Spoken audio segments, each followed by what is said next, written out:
Assalamualaikum warahmatullahi wabarakatuh. Perkenalkan, nama saya Ayu Fauzuna Faiza dengan NIM 2066050. Di sini saya akan menjelaskan mengenai norma dan skala penilaian. Penilaian acuan norma. Penilaian acuan norma adalah penilaian yang mengacu pada norma kelompok. Hal ini berarti nilai yang diperoleh siswa dibandingkan dengan nilai yang diperoleh siswa lain yang termasuk di dalam kelompok tersebut.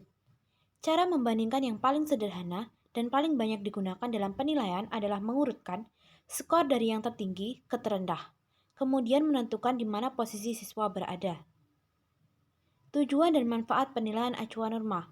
Tujuannya yaitu untuk membedakan peserta didik atas kelompok-kelompok berdasarkan tingkat kemampuan dari yang terendah sampai yang tertinggi.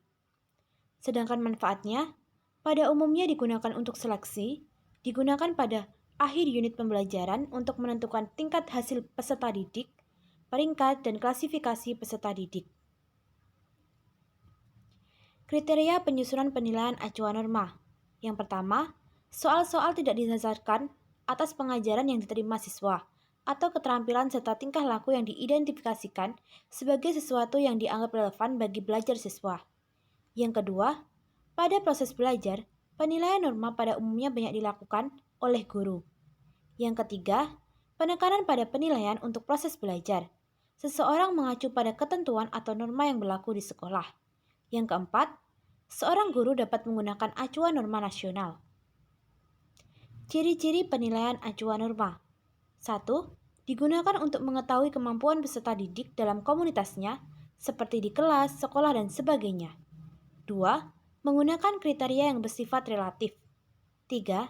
Nilai hasil digunakan untuk menunjukkan kedudukan peserta didik dalam komunitasnya. 4. Memiliki kecenderungan untuk menggunakan rentangan tingkat penguasaan seseorang terhadap kelompoknya, mulai dari yang sangat istimewa sampai dengan yang mengalami kesulitan serius. Penilaian acuan patokan. Penilaian acuan patokan sendiri yaitu meneliti apa yang dapat dikerjakan oleh peserta didik, bukan membandingkan peserta didik dengan teman sekelasnya, melainkan dengan suatu kriteria atau patokan spesifik. Penilaian acuan patokan disebut juga dengan penilaian acuan kriteria. Hasil penilaian dengan menggunakan acuan kriteria dapat berupa tercapainya atau tidak tercapainya, tuntas atau tidak tuntas, dan lulus atau tidak lulus. Penilaian acuan patokan memiliki asumsi bahwa semua orang bisa belajar apa saja namun memerlukan waktu yang berbeda. Dengan demikian, variabel pada acuan ini adalah waktu. Sebagai konsekuensi, maka muncul adanya program remedial atau pengayaan, dan juga program akselerasi atau percepatan. Tujuan dan manfaat penilaian acuan patokan. Tujuannya untuk mengukur secara pasti tujuan atau kompetensi yang ditentukan sebagai kriteria keberhasilan. Manfaatnya untuk meningkatkan kualitas hasil belajar, sebab peserta didik diusahakan untuk mencapai standar yang telah ditentukan dan hasil belajar peserta didik dapat diketahui derajat pencapaiannya. Penerapan penilaian acuan patokan. Pendekatan penilaian acuan patokan tidak berorientasi pada apa adanya.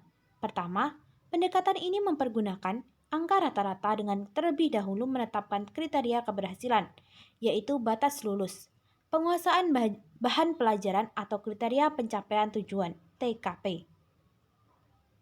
Kedua, dalam proses pengajaran, tenaga pengajar tidak begitu saja membiarkan siswa menjalani sendiri proses belajarnya, melainkan terus-menerus secara langsung ataupun tidak langsung merangsang kemajuan belajar siswa, serta membantunya melewati tahap-tahap pengajaran secara berhasil.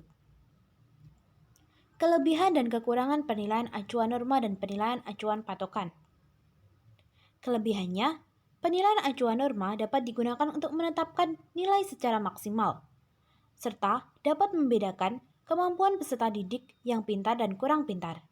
Sedangkan untuk penilaian acuan patokan, dapat membantu guru merancang program remedial, serta tidak membutuhkan perhitungan statistik yang rumit. Sedangkan untuk kekurangannya, penilaian acuan patokan dan penilaian acuan norma. Untuk penilaian acuan norma, tidak adil karena peringkat siswa tidak hanya bergantung pada tingkat prestasi, tetapi juga atas prestasi siswa lain. Untuk penilaian acuan patokan, sulit mengembangkan suatu kriteria karena perlu waktu untuk menyetujui sebuah kriteria dan standar.